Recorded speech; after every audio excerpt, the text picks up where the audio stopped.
All right, I am back. It's a crazy day in the sports world. Wednesday, June 17th. We have World Cup games going on right now, bunch of MLB games as well. Um, Sorry for a little late stream today, but we've already cashed some of the MLB plays for today, which is awesome.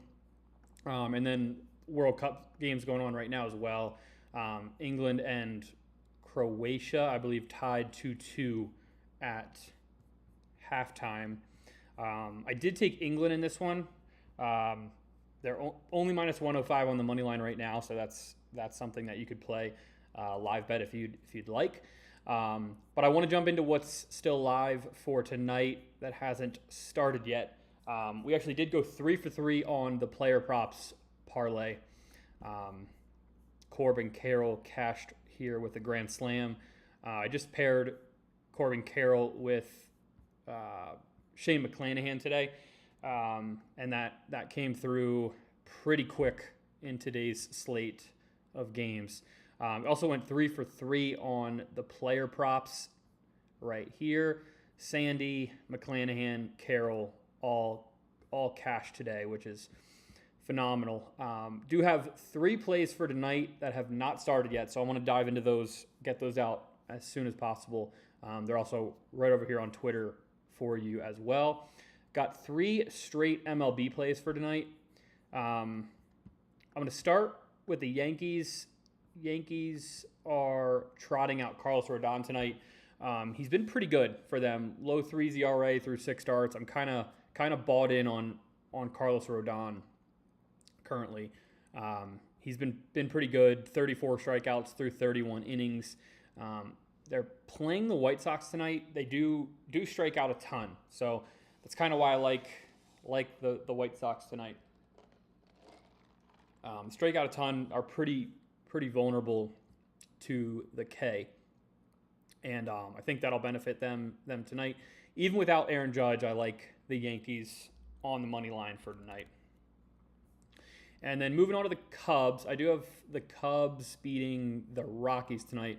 Obviously, Rockies super poor offense, but just really exciting to watch this Cubs offense right now. Pete Crow Armstrong has been really hot. They are starting Javier Assad.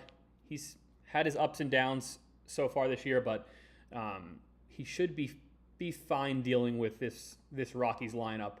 I mean, there's some tough hitters up top. Hunter Goodman I did put out for the home run bet tonight, but other than him, a couple guys at the top of that order, I don't think he should have a problem. Cubs money line, feel like that's a pretty safe play for later tonight. And then last one on the slate, Brewers money line. I do have them beating Cleveland tonight. Their offense also has been really good. I'm kind of taking the Brewers because of this Jose Ramirez injury.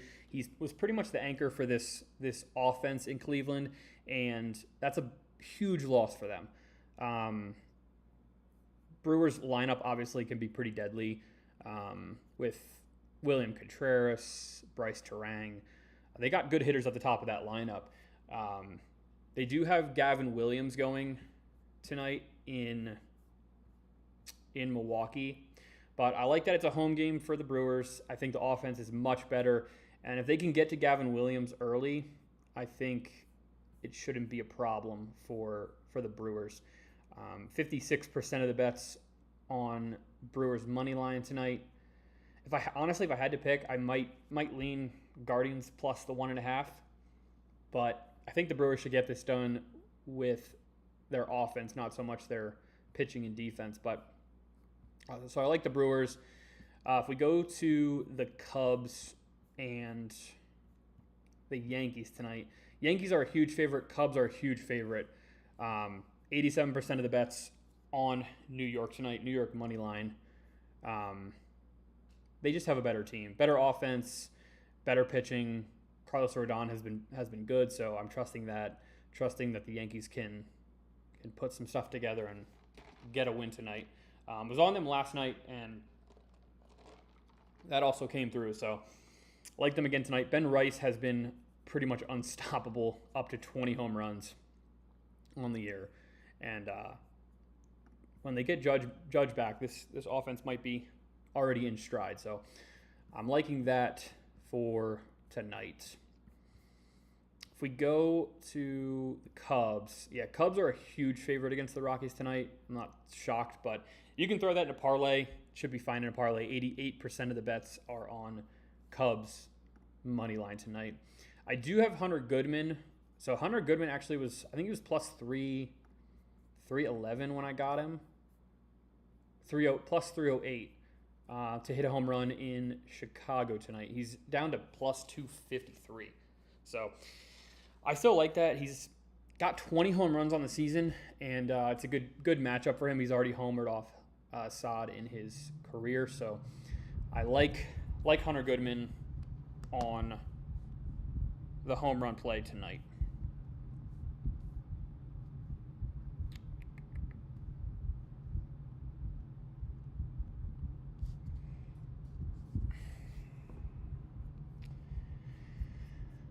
And that's pretty much it for MLB, the MLB slate. I already said this game's underway. Have England winning this game, so you could live bet that at halftime if you'd like. Only other thing I wanted to talk about is the U.S. Open. U.S. Open is this weekend. So I've got a bunch of plays for the U.S. Open this weekend that I'm pretty excited about. Futures plays for the entire tournament.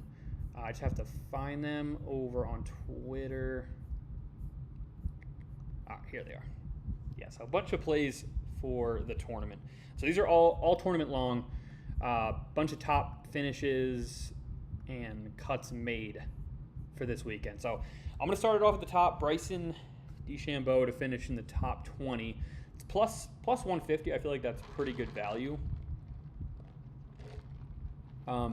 He's kind of hard to bet on. He's pretty streaky when it comes to these major tournaments, but he has shown that he can perform at the U.S. Open. He's already won twice, 3 top 20 finishes in the past 6 years.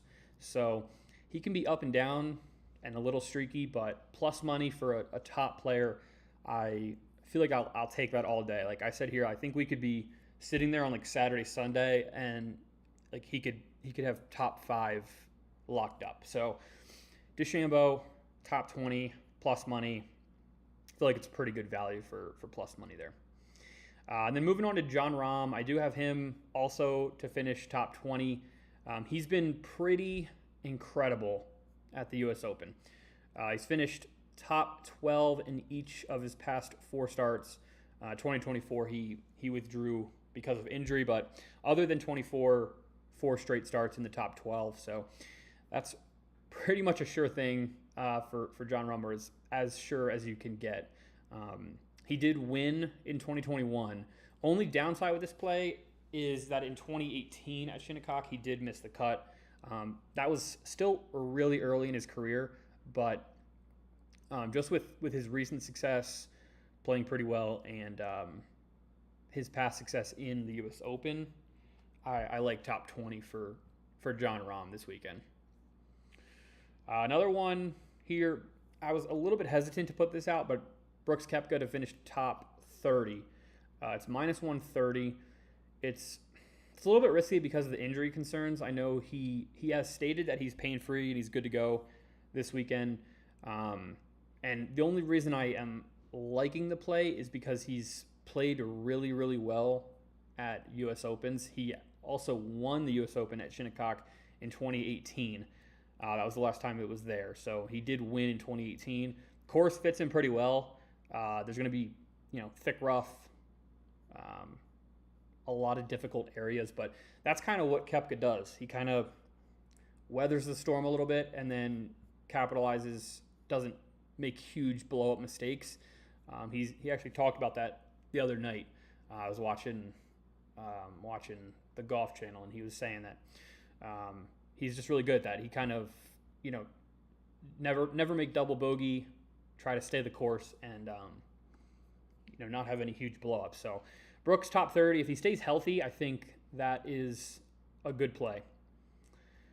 And then 2 more here. I have Xander Schauffele top 20 finish. It's minus 124. He is super consistent. One of the most consistent players at the U.S. Open. He's got 9 straight top 15 finishes. He finished tied for 6th in 2018 at Shinnecock. So sneaky top 20.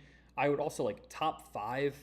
That's kind of a sneaky play, and you can get it at plus 345. So you either wait on that or jump in now. Obviously, if you wait, you can potentially get better odds, but if he comes out as like round 1 leader, that might be difficult, but you could do that with, I kind of like doing that with all these plays. If you're going to bet like top 5 or top 10, wait a day or two, wait till like Friday or Saturday, and then bet a top 5, because you just never know. Like the weekend can change so much, and scores can change so much so betting top 5 is just so risky, even for like, top players like Scotty or Rory. I like to stay away from that, but it's probably good value, especially if he wins. Plus 1900, great value for Xander. And then I do have one play just to make the cut. Tom Kim minus 128. I wanted to find something that was a little less risky, and I feel like to make the cut, that's you can clear that pretty easily. And he's got 3 straight cuts made at the U.S. Open. He's finished top 35 in all 3 of those. His iron play's super strong. He has to get off the tee and not be in the rough. If he can hit fairways, his iron play should be fine, and then around the greens he should be fine. He has struggled with putting. He mentioned that, but he finished tied for 8th in 2023. I feel like he could potentially contend. The only thing he has not played at Shinnecock for the U.S. Open. He's relatively young, so that's one downside. But obviously he'll get a bunch of practice rounds in, should be fine. So minus 128 Tom Kim to make the cut. I do see here as well that England did score, so they're up 3-2 against Croatia. So yeah, they're down to minus 450 on the money line. So if you got in that play, that was awesome, and hopefully that stays the course. But I will have a bunch more plays for each round of the U.S. Open, so stay tuned over on Twitter. I'll be posting those throughout the weekend, and that should be a ton of fun. I like doing individual round stuff. So MLB parlay already cashed tonight. We got one more if you want to jump in on that tonight with the money line play here with the Yankees and Brewers, and then all the U.S. Open plays as well. But other than that, I think that's pretty much all for today and tonight. So I will catch you all on Friday. More picks, plays. If you're new here, hit the subscribe button, hit the like button. I really appreciate it. And turn on the notifications. It'll let you know every time I go live.